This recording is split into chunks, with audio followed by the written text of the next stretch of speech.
From the conflict in the presidency, could we be looking at another conflict of interest? You tell me after this report. The election of Deputy President William Ruto's former lawyer, Karim, as the new chief prosecutor of the International Criminal Court is a big blow to the Kenyan cases pending before the ICC.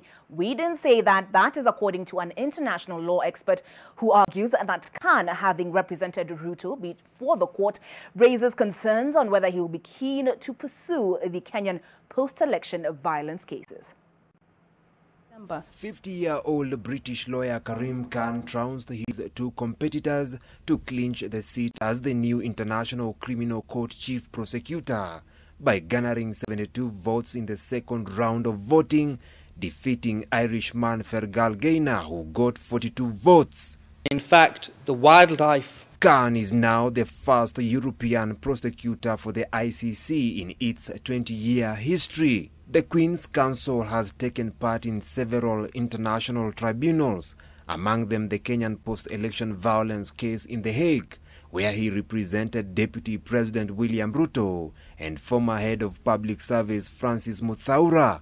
The two are among 6 charged at the ICC for crimes against humanity in connection to the 2007-2008 post-election violence in Kenya.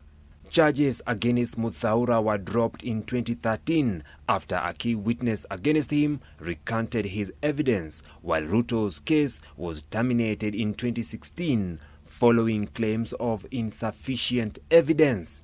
These made Khan at the time a darling to Ruto's supporters and popular in Kenya.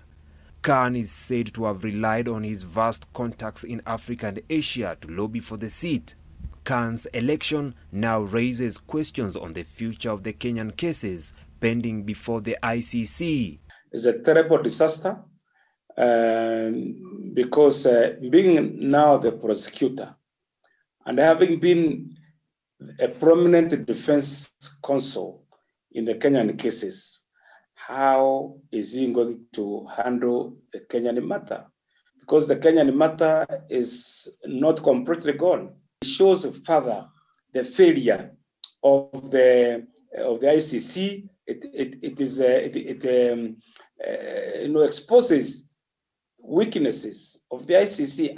Outgoing prosecutor Fatou Bensouda once said that the case against DP Ruto will be revived in the event new evidence emerges. Absolutely, you cannot expect Mr. Khan to reopen that case. He will not do it because even the local mechanism for handling those cases was never set up. The parliament actually shut it down. Last year, the Directorate of Criminal Investigations announced plans to revive the post-election violence cases, more so in Ruto's political backyard of Rift Valley. Kinoti had invited victims of the poll chaos to record statements at the DCI headquarters, but was later called out by President Kenyatta. Vincent Odur, NTV.